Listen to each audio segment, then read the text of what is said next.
uma das características do modernismo é a quebra mesmo das regras, inclusive das regras gramaticais, tá? E aí, pessoal, hoje nós vamos corrigir um exercício especificamente sobre crase. Se você ainda não conhece o e-book Manual Prático para não errar questões de crase nos concursos, vou deixar o link aqui embaixo. Um manual que eu preparei com todas as explicações sobre crase. Tem um vídeo também que já foi publicado sobre crase. Vou deixar o link aqui em cima para que vocês assistam também. Tá com todas as explicações. O manual tem mais explicações, é mais detalhado. E esse manual também tem exercícios selecionados, são 45 exercícios, gabarito comentado, e eu preparei tudo dentro de uma metodologia para que ajude você a memorizar mesmo, para não errar mais essas questões de crase nos exercícios de concursos. Não vou ficar demorando demais, só tenho que lembrar para você curtir e compartilhar esse vídeo para que ele alcance o maior número possível de pessoas. E se você é novo aqui no canal, já se inscreve para continuar aprendendo aí, dominando o conteúdo de língua portuguesa nos concursos, ok? Vamos lá?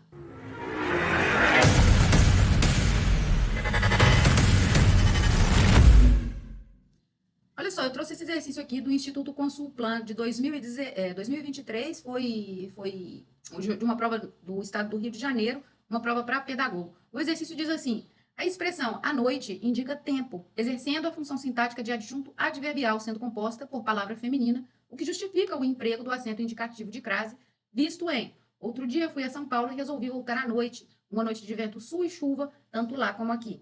Parágrafo 1º do texto de referência, que a gente não precisa, não tem necessidade nenhuma da gente olhar aqui. A mesma justificativa pode ser aplicada à ocorrência de crase no exemplo expresso em. Letra A, estava à toa na vida, meu amor me chamou, de Chico Buarque. Letra B, deixa passar os passarinhos, deixa em paz a mim, de Mário Quintana. Letra C, ela pensa em casamento, e eu nunca mais fui à escola, de Caetano Veloso. E letra D, quando você for-se embora, moça branca como a neve, de Ferreira Goulart. E aí, qual é a resposta certa? Pausa esse vídeo, pensa um pouquinho para continuar assistindo antes de eu trazer as explicações para você. Essa é a ideia, você pausa o vídeo, faz o exercício para ter acesso depois à explicação e aos poucos você vai memorizando. Vamos lá?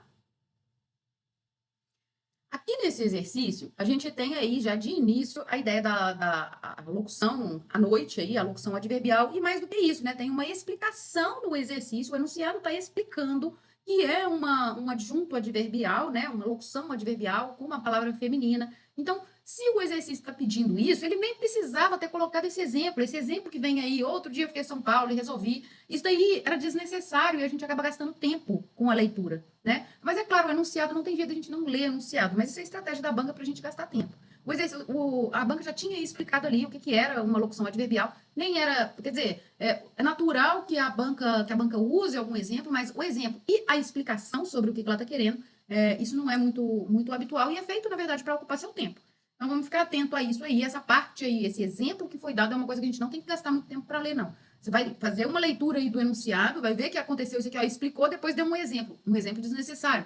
Se você tiver que voltar no enunciado por alguma razão, você já sabe que aquela parte ali, você nem precisa dar atenção para ela, porque é uma informação desnecessária. E o que é que está pedindo? Está pedindo a mesma justificativa. Isso significa que a banca está pedindo que você encontre outra locução adverbial. Né? E aí, a gente tem aí, já na letra A, a gente tem a locução adverbial à toa. Tá bom? Eu vou explicar aqui cada uma dessas alternativas para você. Então, fica comigo aqui até o final, já vai deixando aí seu like, né? Na letra B, a gente tem aí o a mim, que está com uma crase. Também vou explicar sobre isso. Na letra C, a gente tem a escola. A escola não é uma locução adverbial. A mim também não é uma locução adverbial. E na letra D, a gente tem a neve, que também não é uma locução adverbial. Vamos entender isso daqui, que a locução adverbial, ela é uma expressão que a gente sempre usa daquela mesma maneira, né? Como é o caso de à noite. À noite, se não for aí se esse não for artigo, se for realmente estiver exercendo aí a função de advérbio de tempo, então sempre vai estar escrito dessa forma, sempre vai ser utilizado dessa forma, ok? Então, vamos pensar aqui que a gente tem aí uma diferença primeiro a gente tem uma diferença entre a locução adverbial e os advérbios, ou o adjunto adverbial, como está escrito no enunciado, e os advérbios. E aí, qual que é a função aí dos advérbios? Advérbios são textos, são palavras, ou termos, ou expressões, né? Quando a gente fala da locução, obviamente, são termos invariáveis, são termos, como eu acabei de explicar, que a gente vai utilizar sempre daquela mesma maneira, tá bom? Por quê? Porque é da natureza do advérbio ser invariável. Então, a gente vai usar sempre daquela maneira. E a gente não pode confundir aí, no caso desse exercício, a gente não pode confundir a noite, que aí noite seria substantivo, e a noite como advérbio, né? Que está aí exercendo aí, trazendo essa informação com relação a um momento, com relação ao tempo em que alguma ação ou em que alguma situação aconteceu, tá bom? E a gente tem aí uma coisa que é importante de falar, que as pessoas também sempre olham para o à toa e já pensam assim, à toa vai ser sempre locução adverbial. E não é bem assim que acontece. À toa pode ser também entendido no contexto, dentro do contexto, pode ser entendido como um adjetivo. Por exemplo, se ele estiver funcionando aí como um predicativo do sujeito, né? O predicativo do sujeito vai estar trazendo aí uma caracterização para o sujeito. Orlando é um à toa. Aí esse à toa é adjetivo, porque está trazendo uma caracterização para Orlando. Esse à toa não vai ser uma locução adverbial, tá? Ok? Está funcionando aí como um adjetivo. Antigamente, antes da última reforma ortográfica, esse à toa, funcionando como adjetivo, ele tinha o hífen, então tinha uma diferença entre o à toa advérbio e à toa adjetivo. Hoje, depois que foi mudado aí o acordo, depois do acordo ortográfico, né, foi retirado esse hífen, então a gente tem essa maior dificuldade aí de identificação. Mas o à toa, que era adjetivo antes do acordo ortográfico, tinha um hífen, hoje não tem, a gente tem que lidar com isso aí, né, é o que a gente tem para hoje. Vamos pensar aqui em algumas locuções adverbiais femininas que levam o acento grave. E no vídeo que eu falo sobre a crase, vou deixar o link, né, já falei, nesse vídeo, vocês vão perceber que toda vez que a locução começa com a preposição a, ela vai vir com o acento indicativo da crase, tá bom? Com o acento grave. Então, começou com a locução, com a preposição a, tem a crase antes. E aí, algumas expressões, algumas locuções para a gente pensar aí. À toa, à noite, à toa, né? Que de modo, indica modo, à noite, que indica tempo, à vontade, à força, às pressas, às avessas, às claras, às vezes. Então, tem várias locuções adverbiais femininas que vão, então, se a preposição vem antes começa a locução são duas palavras ou mais, né? Duas ou mais palavras, exercendo a função aí de advérbio, e se a locução começa com a preposição a, essa locução vai ter o acento grave. Agora vamos pensar, então ali a gente já viu ali o à toa, né, que no exemplo a gente tinha à noite, na alternativa A a gente tinha à toa, são locuções adverbiais, então, e essas locuções adverbiais sempre vêm com o acento indicativo da crase. Ok, o exercício estava pedindo para a gente identificar a locução adverbial, o adjunto adverbial, a palavra feminina que admite a ocorrência da crase antes de si. No caso das locuções adverbiais, sempre que ela começar com a preposição a, ela vai ter o acento indicativo da crase, tá bom? Eu vou falar primeiro da letra C. Fui à escola. Aí a gente tem um caso de regência, né? Porque o verbo ir exige a preposição a. Concurseiro, pelo amor de Deus, não pode esquecer a regência do verbo ir, porque é um dos verbos que mais aparecem nos exercícios de concurso, tá bom?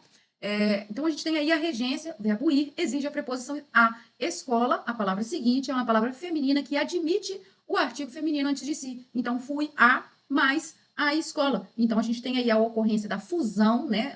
O encontro aí, a fusão da preposição a com o artigo a, e essa crase aí tá tranquila, mas o motivo dessa ocorrência da crase é outro, não é uma locução. A crase está correta, mas não é uma locução. E o exercício, o enunciado do exercício estava pedindo a ocorrência de uma locução adverbial, de um adjunto adverbial, tá?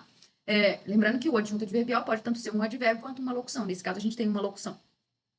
Agora, a letra B e a letra D, a gente tem casos que são casos diferentes. Aqui a gente tem, são dois autores diferentes, né? Mário Quintana. Mário Quintana e Ferreira Goulart. Mário Quintana os dois são representantes do modernismo. Mário Quintana da segunda geração do modernismo e o Ferreira Goulart da terceira geração do modernismo. Mas uma das características do modernismo é a quebra mesmo das regras, inclusive das regras gramaticais, tá? Então, eu não olhei, não conheço esses trechos e não olhei, não fui verificar para ver se na obra original tá com essa presença dessa crase aí, porque, na verdade, são duas frases que nem deveriam existir. Primeiro, lá no Pasamin, do Mário Quintana, primeiro porque antes de pronomes pessoais, e mim é um pronome pessoal do caso oblíquo, antes de pronomes pessoais a gente não usa crase. Então, essa crase aí é uma crase que está errada. Eu não sei se o Mário Quintana realmente escreveu desse jeito, é uma coisa possível, já que ele é da segunda geração lá do modernismo, e os autores modernismos, né, como eu acabei de falar, procuravam realmente quebrar essas regras, não estavam presos às regras, inclusive às regras gramaticais, e no caso do Ferreira Goulart também, aí, branca como a neve, a gente tem aí uma comparação, a gente está estabelecendo uma comparação, e na comparação a gente não vai ter, não tem nenhuma palavra antes que exija a preposição a. Como? Exige alguma preposição? não exige uma preposição. Então, a gente tem aí esse a, ele é só artigo, ele não é preposição, mas artigo, que é o fundamento aí da ocorrência da crase, a fusão desses dois as. Então, a gente não teria essa crase, a gente não deveria ter essa crase aí, é uma crase que está errada. Não sei, reitero aqui, né? Não sei se na obra original desses autores estava com essa crase aí, porque não fui conferir isso, e nem é necessário eu conferir isso, mas de bater o olho você vê que essa crase está errada. Então, não pode acontecer a crase antes dos pronomes pessoais e não pode acontecer a crase nessa questão aí de comparação, porque não tem alguma palavra anterior que está exigindo a preposição a. Então, nesse exercício, a resposta correta aí, a letra A, né, estava à toa, porque é uma locução adverbial. Na letra C, a gente sabe que acontece realmente a crase, porque o verbo ir exige a preposição a, e a escola admite o artigo a antes de si. Então, a gente tem a fusão desses dois as. Na letra B, não ocorre a crase antes de pronomes pessoais. E na letra D, nessa comparação, a gente não tem nenhum termo anterior que está exigindo aí a preposição a. Eu espero que essas explicações aí tenham te ajudado a entender um pouquinho mais, dar um pequeno passinho aí com relação à crase. E se isso te ajudou, não esquece de deixar seu like e de compartilhar esse vídeo para que ele alcance o maior número possível de pessoas. Se tiver dúvidas, deixa aqui nos comentários, que é um enorme prazer responder vocês. A gente se vê na próxima.